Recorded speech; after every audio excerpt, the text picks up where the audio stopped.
وكفى أما بعد فأعوذ بالله من الشيطان الرجيم بسم الله الرحمن الرحيم إن الله يأمركم أن تؤدوا الأمانات إلى أهلها وإذا حكمتم بين الناس أن تحكموا بالعدل إن الله نعم ما يعظكم به إن الله كان سميعا بصيرا صدق اللہ العظیم۔ میرے محترم دوستوں، میرے بھائیوں، یہ سورۃ النساء کی آیت نمبر 58 ہے۔ اس میں اللہ تبارک و تعالی نے دو اہم باتوں کا حکم ارشاد فرمایا۔ اللہ تعالیٰ فرماتے ہیں کہ اللہ جل جلالہ تمہیں حکم فرماتے ہیں کہ امانتیں ان کے اہل لوگوں کے سپرد کرو، اختیارات ان لوگوں کے سپرد کرو جو ان کے اہل ہیں، اور دوسرا حکم فرماتے ہیں وَإِذَا حَكَمْتُمْ بَيْنَ النَّاسِ أَن تَحْكُمُوا بِالْعَدْلِ، اور جب لوگوں کے درمیان کوئی فیصلہ کرو تو یہ فیصلہ عدل اور انصاف سے کرو، غیر جانبدار ہو کر کرو۔ ان اللہ نعم ما یعظکم بہ، اللہ تعالیٰ بڑی ہی خوبصورت تمہیں نصیحت فرماتے ہیں۔ ان اللہ کان سمیعا بصیرا، بلا شبہ اللہ تعالیٰ ہر بات کو سننے والے بھی ہیں اور ہر مخفی عیاں عمل کو دیکھنے والے بھی ہیں۔ تو یہ آیت امانت کی اہمیت کو بتلاتی ہے کہ امانت میں خیانت کرنا کبیرہ گناہ ہے۔ امانت میں خیانت یہ نفاق کی ایک علامت ہے، اور امانت کی پاسداری یہ ایمان کا حصہ ہے۔ لا ایمان لمن لا عہد لہ، جس کا عہد نہیں اس کا ایمان نہیں، ایسے ہی امانت نہیں تو ایمان بھی نہیں ہے۔ امانت اور ایمان ان کا بڑا گہرا رشتہ ہے، گہرا تعلق ہے، اور امانت کی پاسداری سے اللہ کی محبت بھی ملتی ہے اور اللہ کے رسول صلی اللہ علیہ وسلم کی محبت بھی ملتی ہے۔ دل میں اللہ کی محبت پیدا ہوتی ہے، اللہ کے رسول کی محبت پیدا ہوتی ہے۔ اور اگلی بات، انسان امانت کی پاسداری کرنے سے اللہ کا بھی محبوب بنتا ہے اور اللہ کے رسول صلی اللہ علیہ وسلم کا بھی محبوب بنتا ہے۔ جانبین سے محبت کا رشتہ، محبت کا تعلق اس امانت کے ذریعے سے قائم ہوتا ہے۔ ایک روایت میں ہے نبی کریم صلی اللہ علیہ وسلم ایک مرتبہ وضو فرما رہے تھے، اور صحابہ کرام رضوان اللہ تعالی علیہم اجمعین حضور صلی اللہ علیہ وسلم کے وضو کے پانی کے ایک ایک قطرے کو لینے کے لیے وہ ٹوٹ رہے تھے، دیوانہ وار ہاتھ آگے بڑھا رہے تھے۔ جس کو پانی مل جاتا فوراً وہ اپنے چہرے پر، اپنے سینے پر لگاتا، اور جس کو پانی نہ ملتا وہ اپنے جس کو ملا ہے اس کے ہاتھ سے تھوڑی سی تری لے کر اپنے چہرے پر مل لیتا۔ تو نبی کریم صلی اللہ علیہ وسلم نے صحابہ کرام کی یہ دیوانگی دیکھی اور عجیب محبت دیکھی، تو آپ صلی اللہ علیہ وسلم نے ارشاد فرمایا ما یحملکم علی ھذا، یہ تم سب کیوں کر رہے ہو؟ اس فریفتگی کی وجہ کیا ہے؟ دیوانگی کی وجہ کیا ہے؟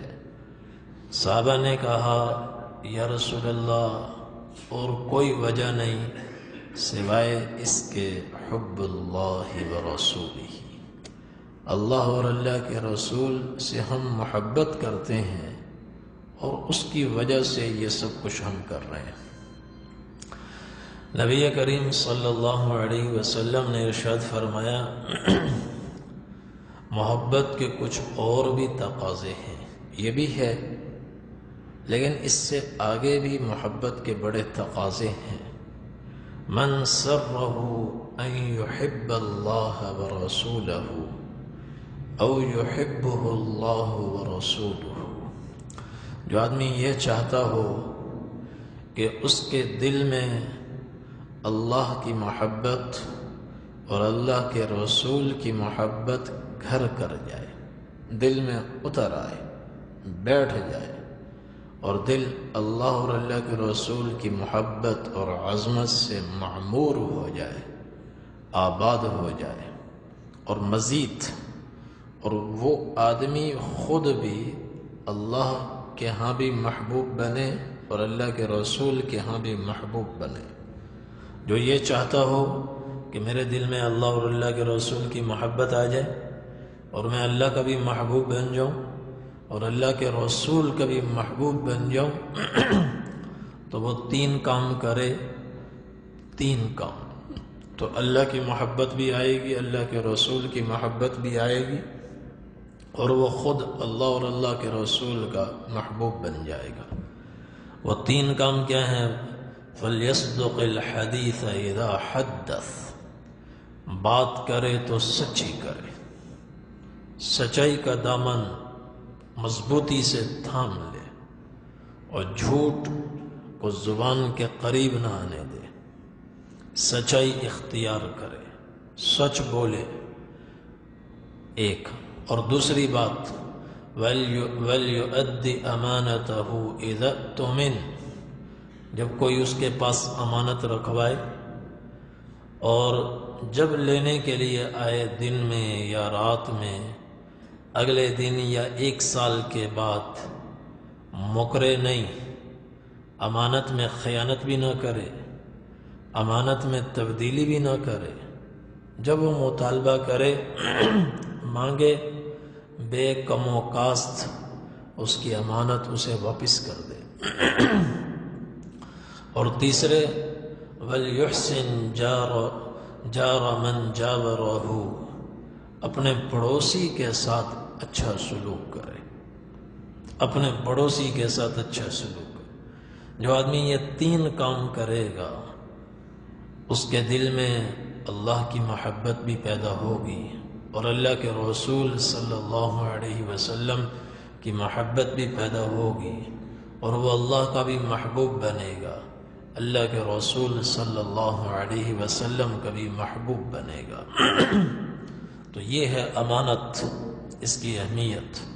ان اللہ یأمرکم ان تؤدوا الامانات الی اہلہا، اللہ تمہیں حکم فرماتے ہیں کہ جو امانت کے اہل ہیں ان کے سپرد ان کی امانت کرو، جو اہل ہیں ان کے سپرد ان کی امانت کرو۔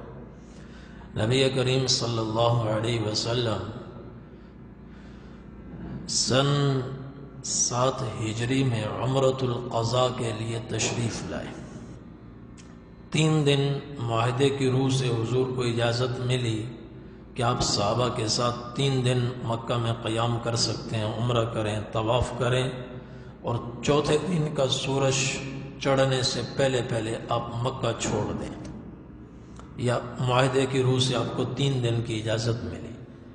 آپ صلی اللہ علیہ وسلم تشریف لائے، عمرہ فرمایا، طواف کیا، اور پھر آپ نے عثمان بن طلحہ الحجبی کو بلایا، فرمایا کہ بیت اللہ کی چابی لے آؤ، میں بیت اللہ کے اندر جانا چاہتا ہوں۔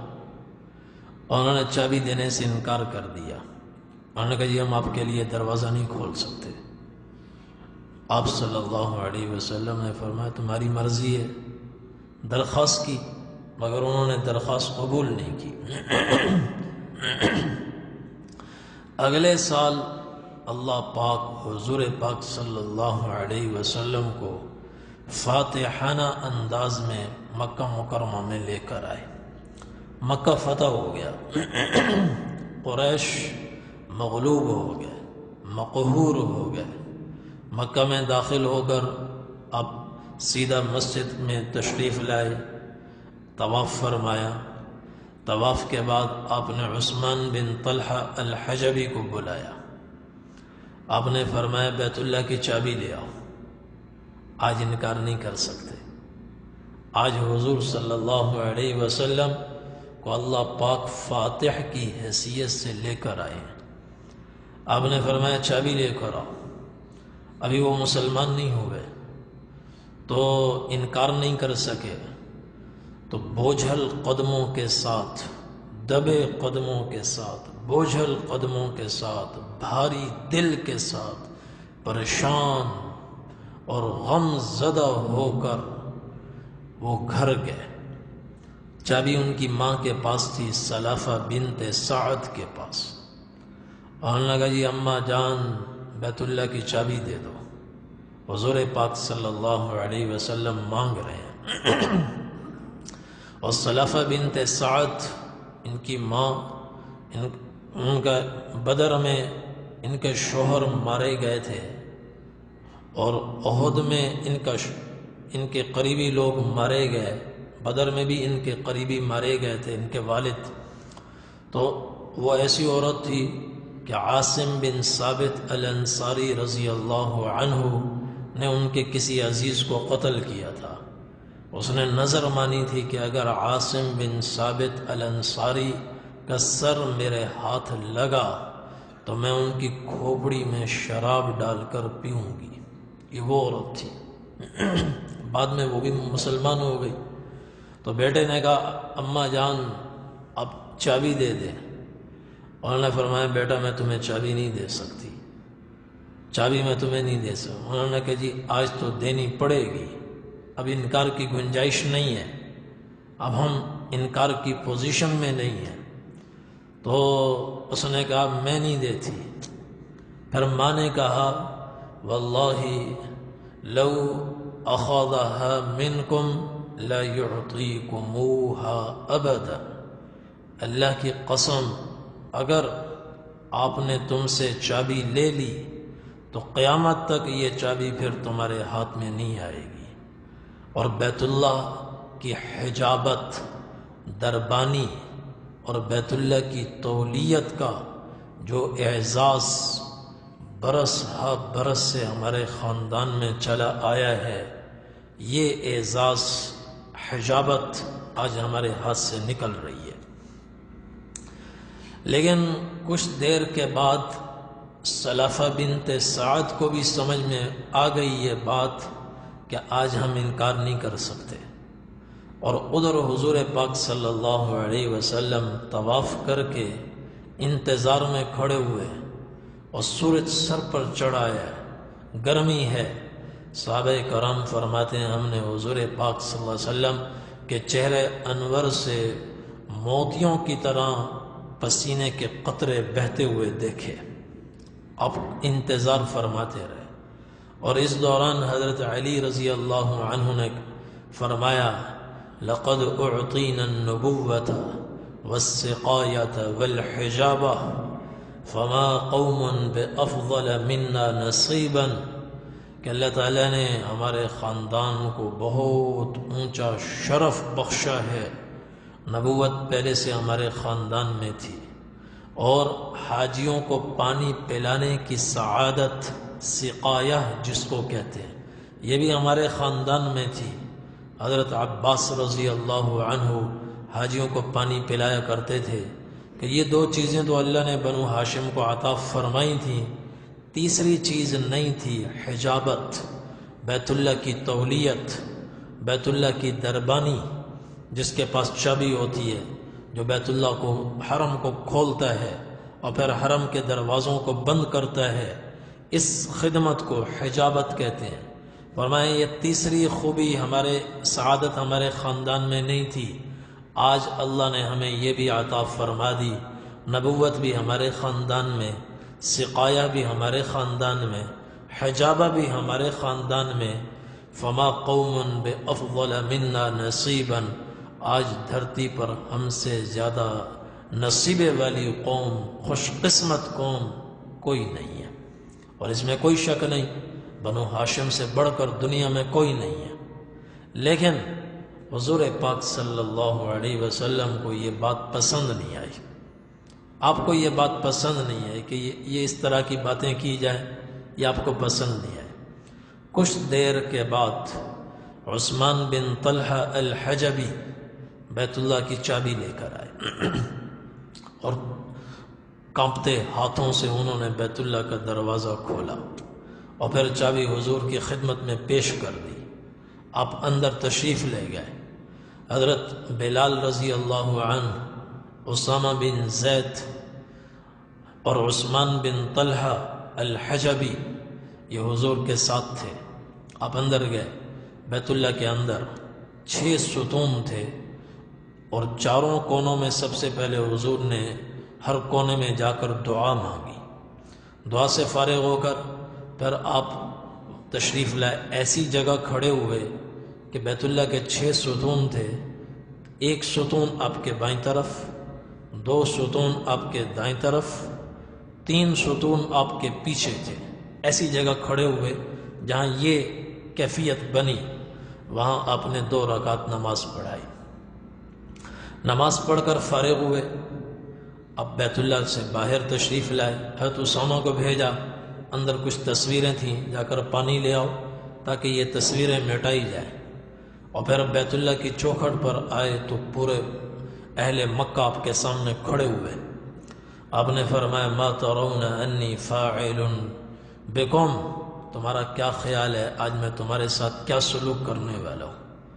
انہوں نے کہا ہمیں اطمینان ہے، ہم آپ کو جانتے ہیں، آپ بڑے کریم ہیں، بڑے رحیم ہیں، آپ کے والد جد امجد بھی بڑے کریم تھے، رحیم تھے، ہمیں معلوم ہے آپ انتقام لینے والے نہیں ہیں، کوئی اور بادشاہ ہوتا اور ہم نے اس کے ساتھ وہ کیا ہوتا جو آپ کے ساتھ کیا ہے تو ہماری کھوپڑیوں کے مینار تعمیر کر دیتا، لیکن آپ کے بارے میں ہمیں اطمینان ہے کہ آپ معاف فرمائیں گے۔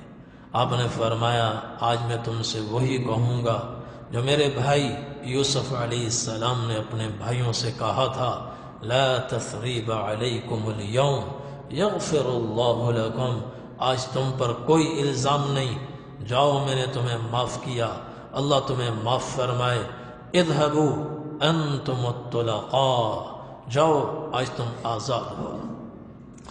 عثمان بن طلحہ الحجبی مایوس ہو چکے ہیں کہ ابھی یہ سعادت جو برس ہا برس سے ان کے خاندان میں تھی ان کے اپنے ہاتھوں سے نکل گئی، اور حضرت علی رضی اللہ عنہ نے درخواست کی یا رسول اللہ اجمع لنا السقایۃ والحجابہ، اللہ کے رسول حاجیوں کو پانی تو ہم ہی پلایا کرتے تھے، آج یہ دربانی بھی آپ ہمیں ہی عطا فرمائیں، آج دربانی بھی ہمیں عطا فرمائیں۔ آپ نے فرمایا نہیں۔ عثمان بن طلحہ دائیں بائیں ہو گئے تھے، کہاں ہیں عثمان بن طلحہ؟ حاضر خدمت ہوئے کہ جی میں ہوں۔ آپ نے فرمایا چابی ہاتھ پہ رکھی اور ان کی طرف بڑھائی، فرمایا خذھا خالدۃ تالدۃ مخلدۃ لا ينزعها منکم الا ظالم، کہ یہ چابی لو ہمیشہ ہمیشہ کے لیے، مستقل طور پر قیامت تک کے لیے، اب یہ چابی تمہارے خاندان میں رہے گی، کوئی ظالم ہوگا جو تم سے یہ چابی لے گا۔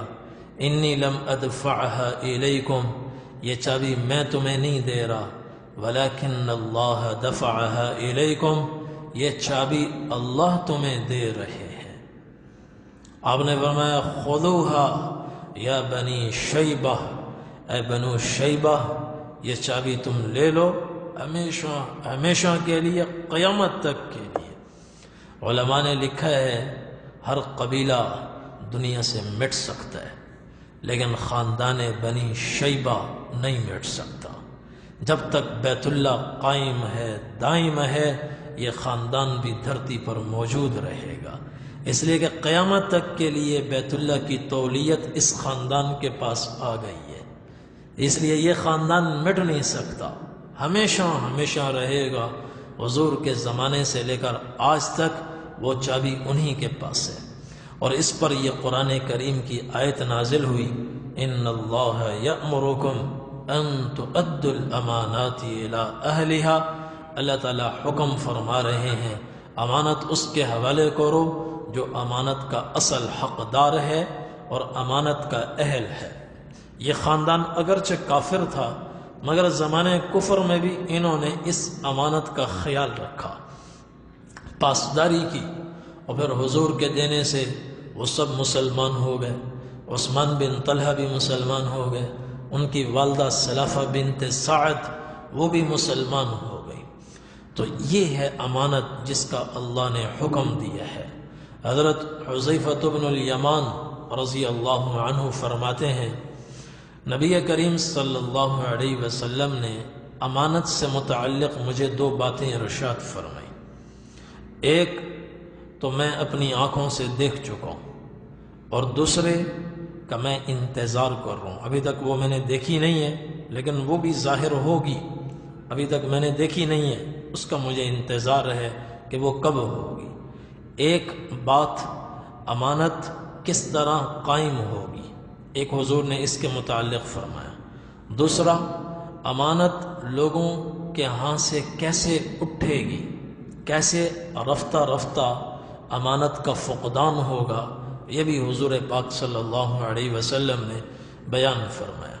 فرمایا ان الامانۃ نزلت فی جذر قلوب الرجال، کہ یہ امانت اللہ کی طرف سے آتی ہے، آسمان سے آتی ہے، اور ایمان کی برکت سے آتی ہے۔ ایمان جتنا مضبوط ہوتا ہے اتنی ہی امانت دیانت طاقتور ہوتی ہے، اور وہ سیدھی آ کر دلوں کی جڑوں میں اترتی ہے اور جڑوں میں بیٹھ جاتی ہے، پھر اس کا اثر یہ ظاہر ہوتا ہے۔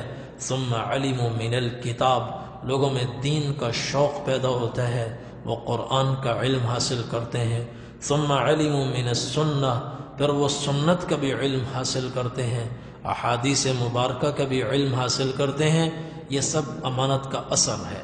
امانت ہوتی ہے تو قرآن کا بھی علم حاصل کرتے ہیں اور حدیث کا بھی علم، چونکہ علم کے بغیر امانت کے تقاضوں کو پورا نہیں کیا جا سکتا، امانت کے تقاضوں کو پورا نہیں کیا جاتا، تو یہ امانت انہیں ابھارتی ہے کہ قرآن بھی سیکھو حدیث بھی سیکھو، وہ سیکھتے ہیں۔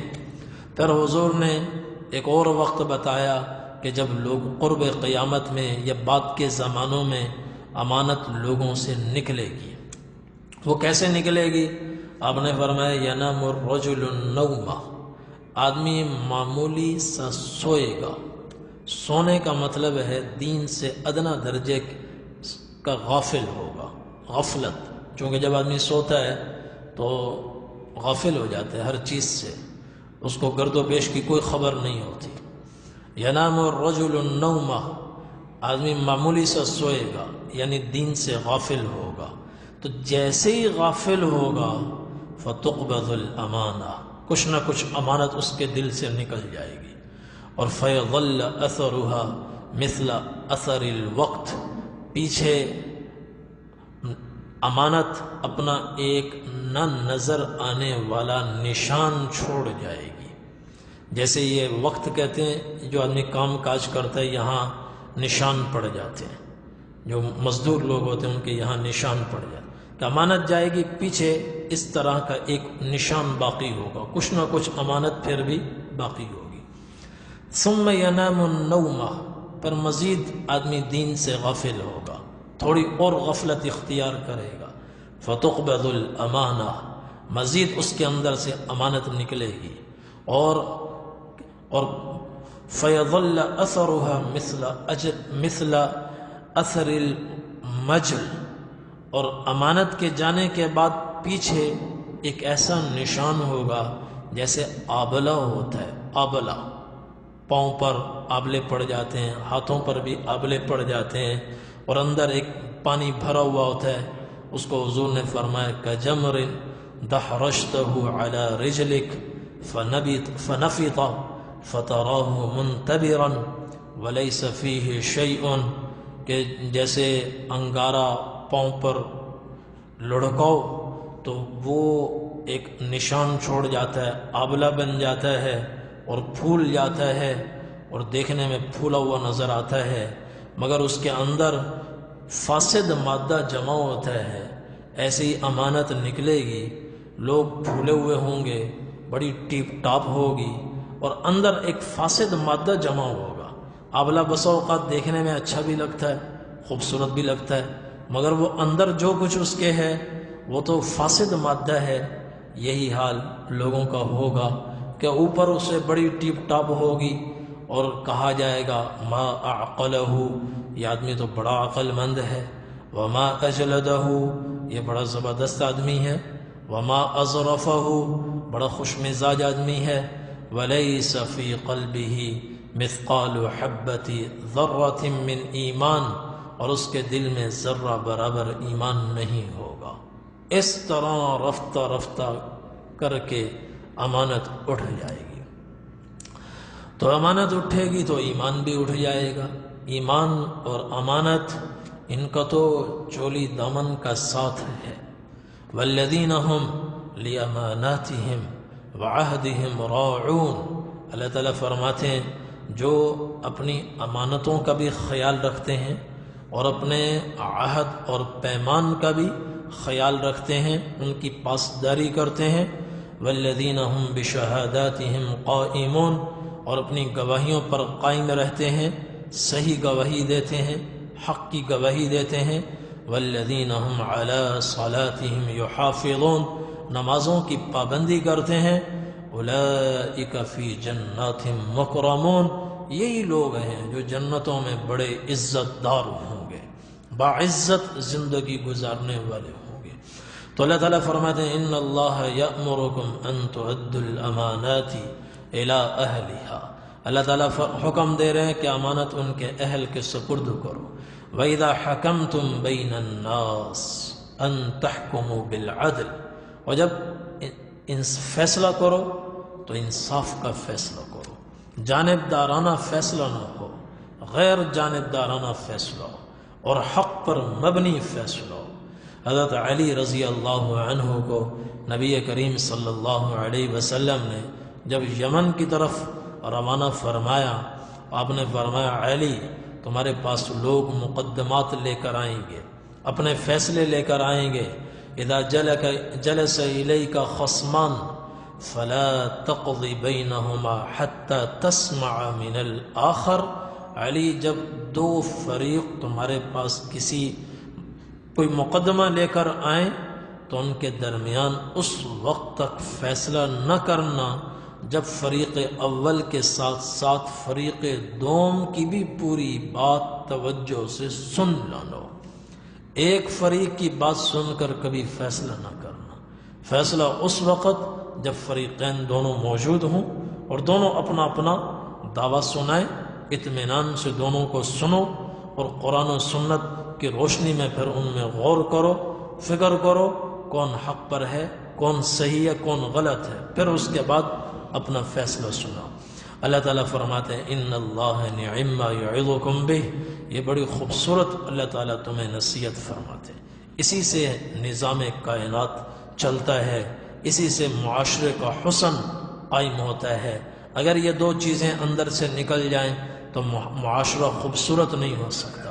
ان اللہ کان سمیعا بصیرا، اور جو کہو، جو سنو، جو کرو اس تصور کے ساتھ کرو، کہو، سنو، یہ تصور ہو اللہ ہر بات سن بھی رہے ہیں اور ہر نقل و حرکت کو اللہ پاک دیکھ بھی رہے ہیں۔ اللہ تعالیٰ ہم سب کو عمل کرنے کی توفیق عطا فرمائے۔ وآخر دعوانا الحمد للہ رب العالمین۔ اللهم لك الحمد كما أنت أهله، فصل على محمد كما أنت أهله، وافعل بنا ما أنت أهله، فإنك أنت أهل التقوى وأهل المغفرة۔ ربنا آتنا في الدنيا حسنة وفي الآخرة حسنة وقنا عذاب النار۔ ربنا ظلمنا أنفسنا وإن لم تغفر لنا وترحمنا لنكونن من الخاسرين۔ اللهم زدنا ولا تنقصنا، وأكرمنا ولا تهنا، وأعطنا ولا تحرمنا، وآثرنا ولا تؤثر علينا، وارضنا وارض عنا. اللهم إني ضعيف فقو في رضاك ضعفي، وخذ إلى الخير بناصيتي، واجعل الإسلام منتهى رضاي. وإني ذليل فأعزني، وإني فقير فارزقني. اللهم إنا نسألك الهدى والتقى والعفاف والغنى. وصلى الله تعالى على خير خلقه محمد وعلى آله وأصحابه وأهل بيته أجمعين برحمتك يا أرحم الراحمين.